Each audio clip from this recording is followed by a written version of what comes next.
Bonjour à tous, une petite vidéo sur l'ancien des jours. J'en ai parlé dans la vidéo Soleil Casimir Saturne, puisque l'ancien des jours est un des visages, un des habillages de Saturne. Saturne est une planète complexe parce que elle possède plusieurs vêtements, à contrario de d'autres planètes un petit peu plus faciles à aborder qui sont monolithes. Saturne a plusieurs passages. Il y a celui qui va détrôner son père, Uranus, celui qui va dévorer ses enfants et être détrôné par Jupiter, avec le mythe des générations futures, où chaque génération vient supprimer la génération précédente, mais c'est aussi le mythe de l'âge d'or. Et il y a comme ça, dans le symbole de Saturne, des visages, des figures différentes que l'on peut activer, alors pas uniquement au plan symbolique, mais aussi à titre personnel. Alors bien entendu, c'est le passage du temps et c'est ce comptage de notre destinée et par extension, on assimile Saturne à la mort, à la faux, à celle qui porte la fin des choses, la fin de toute chose.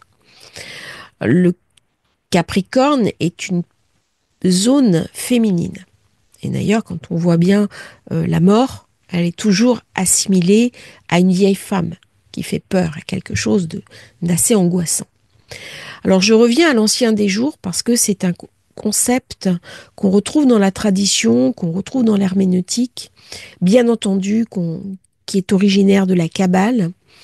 Et c'est un concept très intéressant puisque son origine est biblique, c'est l'Ain Sof.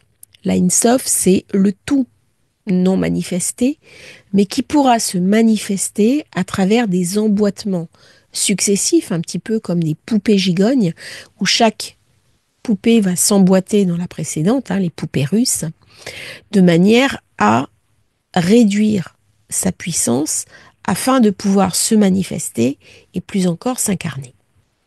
Alors là, on est dans un phénomène de réduction. L'Einstoff, nous pouvons conceptualiser l'idée, mais nous ne pouvons pas nous relier avec cette notion-là, ni même l'imaginer dans les possibilités cognitives que nous avons. Ça dépasse nos capacités de réflexion puisqu'on vient toucher du doigt l'infini. Or, le principe du cerveau humain est la finitude. Dès que je passe dans une zone infinie, je suis au-delà du tangible, je suis au-delà de l'entendement que je peux moi-même avoir. Alors cet ancien des jours, c'est le vieillard silencieux. Alors on le représente dans différentes traditions, sous des formes plus ou moins illustrées, imagées, mais on le retrouve aussi dans l'imaginaire filmographique à travers des personnages clés comme Merlin, comme Gandalf, euh, qui viennent me parler de ce vieux sage qui porte la parole, habillé en blanc, avec un côté décalé, éminemment protecteur, mais aussi qui a la fonction de juge. C'est l'ancien des jours. Ce nom est donné au divin par le prophète Daniel dans la vision que l'on nomme aussi le Fils de l'homme. Je regardais pendant que l'on plaçait des trônes, et l'ancien des jours s'assit.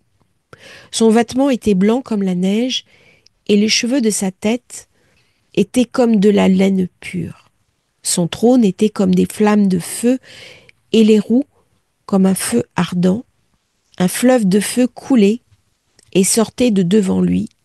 1000 milliers le servaient, et 10 000 millions se tenaient en sa présence. Les juges s'assirent et les livres furent ouverts. Vous êtes sur Daniel 7, 9, 14. Pourquoi je parle ainsi? Parce que la fonction de Saturne dans notre thème de naissance est de nous révéler aussi cette présence infiniment divine que je peux contempler dans l'absence, dans le non manifesté ou dans la présence sous forme de synchronicité. Des jours, les paroles inutiles sont supprimées. C'est-à-dire que lorsque je m'adresse au divin, lorsque je m'adresse à l'absolu, eh bien, il y a une forme de dépouillement. Ce dépouillement, c'est tout ce qui ne fait pas sens. Tout ce qui est inutile à mon propre développement et inutile au développement du monde. On est très loin des valeurs jupitériennes. Et nous allons avoir, dans quelques semaines, le début de la conjonction entre Saturne et Neptune. Dans cette alliance, il y a en même temps cet infini palpable, et cette capacité qu'a l'infini palpable à se concrétiser, se réduire et s'incarner. Et nous avons dans cette alliance entre l'ancien des jours et le passage à l'Ain Sof un volet existentiel pour recalculer nos vies, faire un bilan d'âme pour voir ce qui est essentiel et ce qui au contraire est subsidiaire. Et ça, c'est un cadeau. C'est un cadeau de l'ancien des jours. Il vient à certains moments m'amener des leçons pour que je prenne conscience dans mes facultés, dans ce qui est essentiel à ma vie, à mon développement, et aussi ce qui fait sens. L'ancien des jours, mais c'est aussi celui qui va venir me raconter le comptage des jours, c'est-à-dire le sablier, l'espace dans lequel je vis. Je ne suis ici dans la manifestation que durant un délai, une deadline. Et c'est là où ce comptage va rentrer en ligne de compte. Dès qu'on a affaire à Saturne, on est toujours dans le prix à payer aux choses. J'en ai parlé dans la vidéo sur l'équinoxe, mais ce prix à payer aux choses ne concerne pas le côté financier. Il concerne le côté humain. C'est-à-dire, une fois que le temps n'est plus là, c'est définitivement parti. Il y a des choses que je ne peux pas rattraper. Avec l'Ain Sof, je suis dans une idée de source créatrice qui n'est pas manifestée, mais qui est manifestable. C'est la manifestation de l'ancien des anciens dans l'espace et le temps. Alors ce sont des notions qui peuvent me sembler très abstraites, et pourtant elles sont fondamentales pour l'harmonie du monde. Je vais faire un parallèle avec les mathématiques et la science quantique. Je parle de ces paroles impertinentes. Eh bien, parce que si je laisse mon esprit être pollué par des choses subsidiaires, je ne pourrai pas être en contact avec la réalité essentielle du monde. Alors, ça ne veut pas dire, bien sûr, que je ne peux plus avoir d'espace où je vais me faire plaisir, d'espace de détente et d'espace ludique. C'est pas ça. Mais à un moment donné, la musique du monde qui vient me perturber peut aussi occulter des choses essentielles de ma vie. C'est-à-dire, je ne m'aperçois pas dans mon quotidien à quel point certaines choses sont clés. Et si ces choses me sont confisquées, je regretterai cet instant parce que je me serais laissé polluer par les problèmes de ma vie, par mes petits soucis, par ce qui m'empêche d'avancer.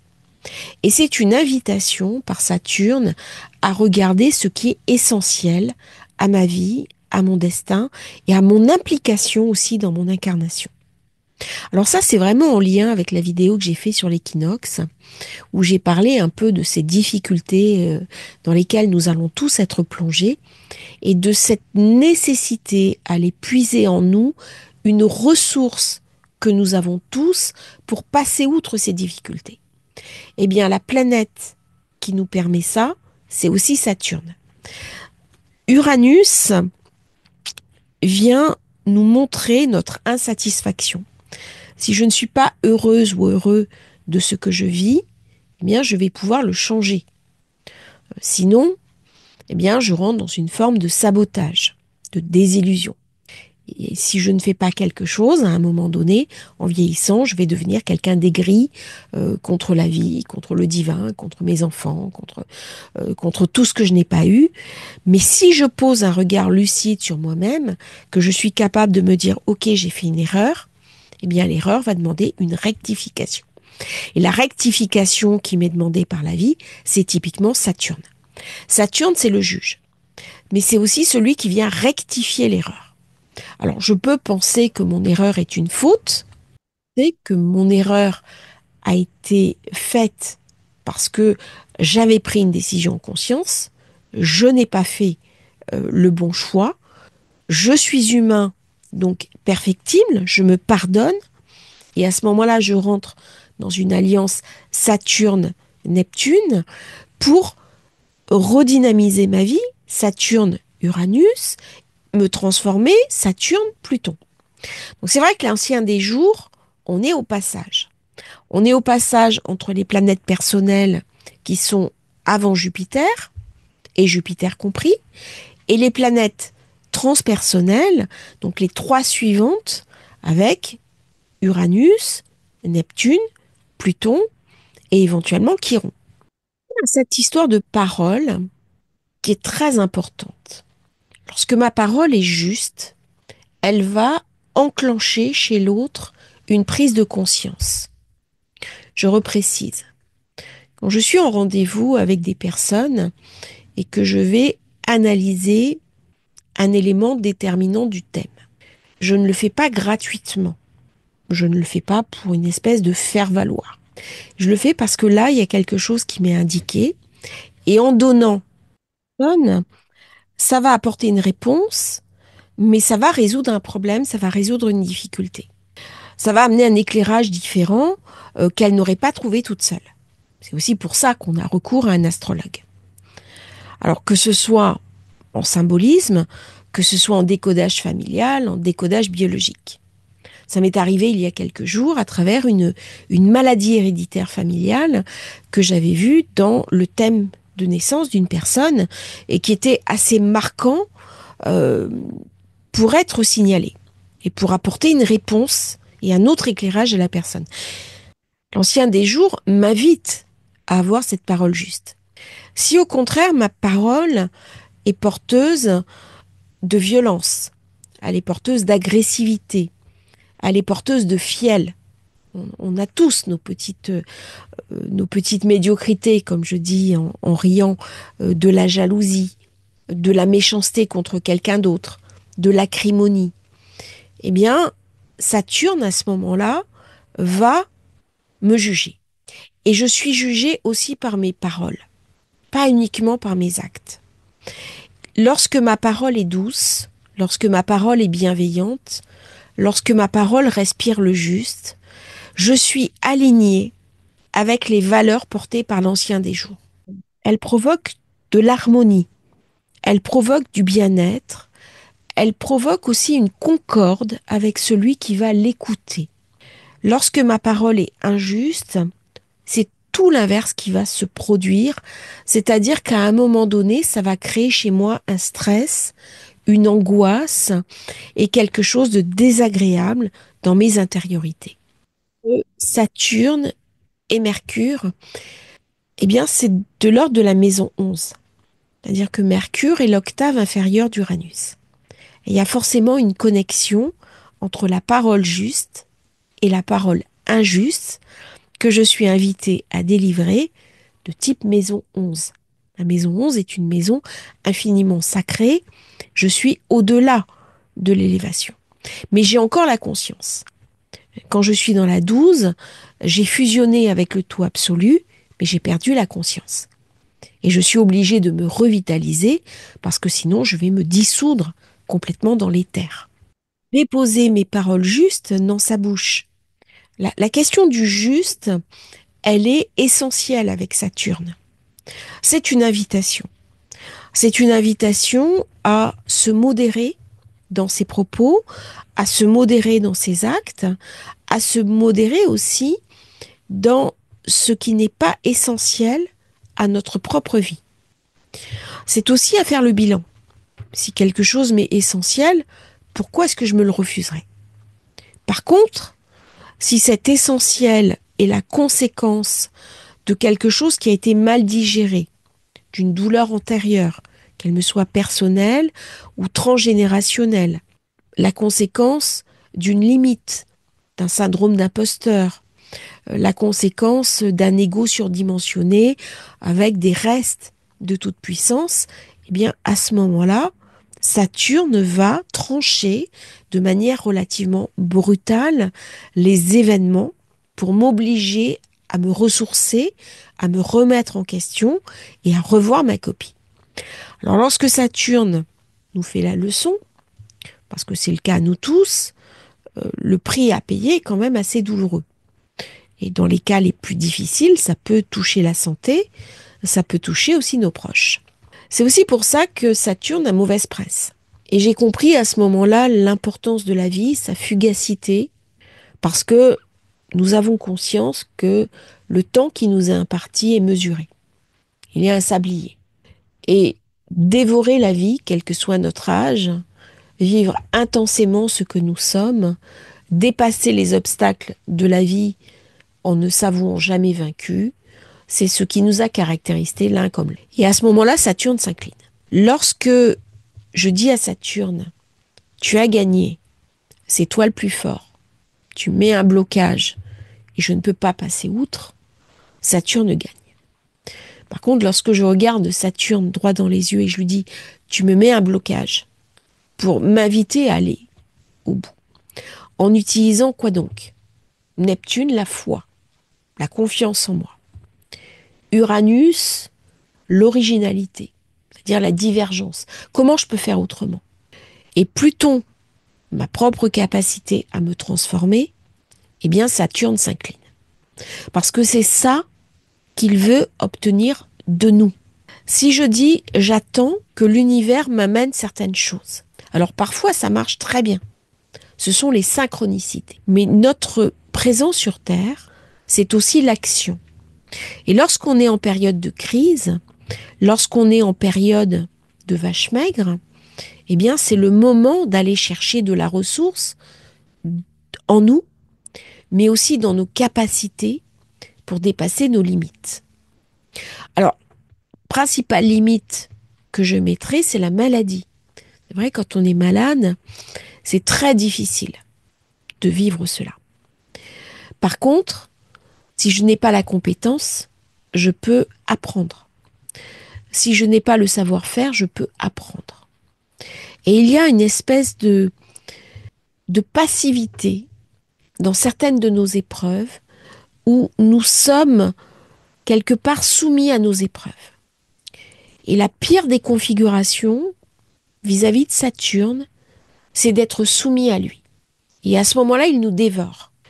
Il devient ambivalent.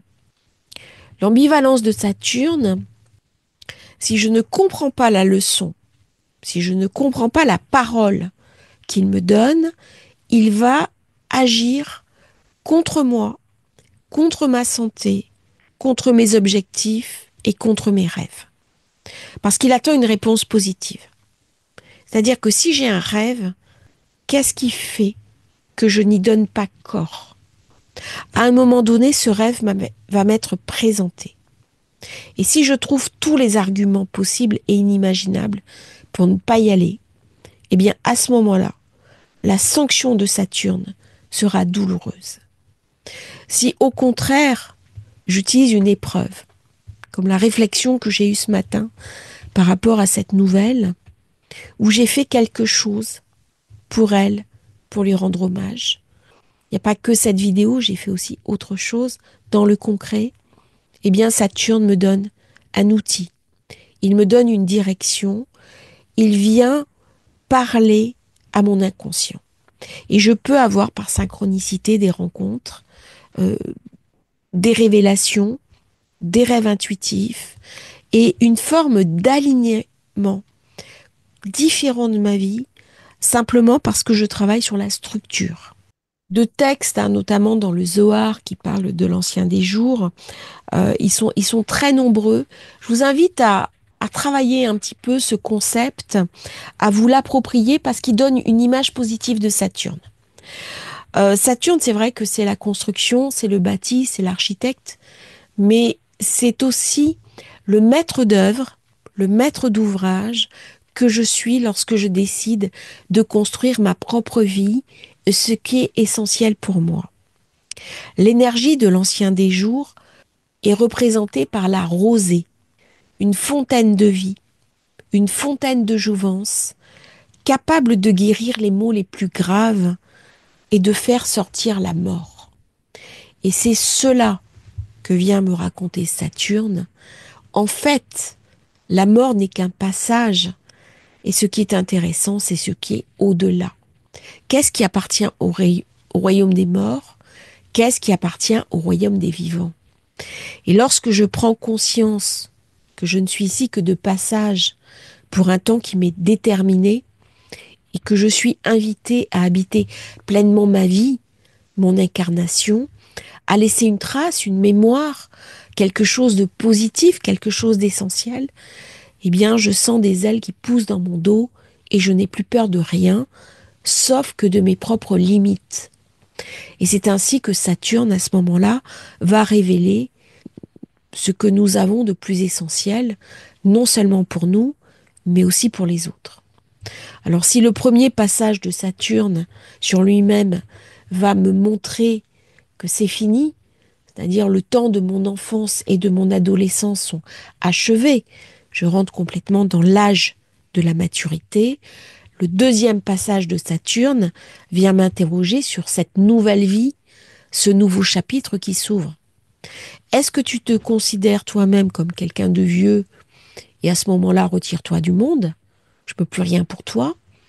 Ou alors est-ce que tu te sens incroyablement vivant et dans ce vivant, qu'est-ce que tu en fais? C'est un nouveau chapitre de ta vie qui s'ouvre. Et jusqu'à ce que tu renonces, jusqu'à ce que tu t'effondres, jusqu'à ce que ton corps devienne poussière, eh bien, tu vas continuer à agir, tu vas continuer à réfléchir et à transmettre. Et c'est un petit peu ça, cette leçon de Saturne, puisque j'ai des acquis, j'ai du savoir, j'ai de la sagesse, j'ai aussi une chose qui a une valeur infinie, qui est l'expérience de la vie. Et cette expérience de la vie, lorsqu'on accepte de la transmettre, de la dire simplement, de l'exprimer, non pas pour dire avant c'était mieux, ou de mon temps, ou moi je pense que, c'est pas ça. C'est donner un condensé de sa propre expérience, de sa propre mouture, pour aider les générations suivantes à trouver une forme de quintessence qui va les aider elles aussi à de l'élévation. Et le message de l'ancien des jours, c'est ça. C'est une espèce de réduction, comme si chaque génération passée était invitée à transmettre à la nouvelle génération la quintessence d'un savoir qui va lui permettre une continuité, une rassurance, mais aussi une élévation future, afin qu'à son tour, elle puisse transmettre quelque chose, un peu comme une pelote de laine, un fil d'Ariane qu'on va dérouler de génération en génération. Alors bien sûr, Jupiter vient dire, tout ça, ça appartient à l'ancien monde, tout ça, ça appartient à l'ancien temps, ça n'a plus de valeur. Sauf que lorsque je me retrouve dans une vie où on a confisqué les symboles, où on m'a privé de mes archétypes, eh bien, je vais tomber dans le désespoir. Ces symboles que je n'ai pas offerts à cet ami. Et cela va rester, j'allais dire, non pas un regret, mais un sourire, parce que je vais essayer de l'alchimiser et d'en faire quelque chose de positif dans ma propre vie, au sens d'une expérience que j'aurais vécue et que je vais exprimer. C'est-à-dire, dans notre vie, on ne fait pas certaines choses par retenue. Et parfois, eh bien, on est invité à aller au-delà. Peut-être utiliser le temps pour laisser à la peine la maturité de l'expression, mais savoir saisir le temps parce qu'après, tout sera dit, tout sera achevé et il ne sera plus temps. Et ça, c'est vraiment, dans son infinie sagesse, la grande leçon de Saturne qu'il nous invite à écouter. Les anciens ont encore des choses à dire, à condition qu'ils sachent qu'ils appartiennent à l'ancien monde, à l'ancien temps, que leurs paroles seront éternelles, parce qu'il y a des valeurs éternelles à toute époque, à tous âges, qu'il y a parfois besoin d'un dépoussiérage pour remettre au goût du jour, mais il y a dans chaque être humain une quête essentielle de sagesse, de profondeur et de reliance avec l'infini qui nous dépasse. Saturne vient aussi me raconter quelque chose qui est un monde chaotique quand il s'allie avec Uranus, mais le sujet est trop vaste pour être abordé dans cette vidéo. Ça fera l'objet d'une autre transmission. Je vous remercie d'avoir suivi ce partage. N'oubliez pas de vous abonner à la chaîne. Et si vous souhaitez commander votre thème de naissance, votre révolution solaire, vous avez le lien dans la description. À bientôt pour un nouveau partage sur Astrologie Facile.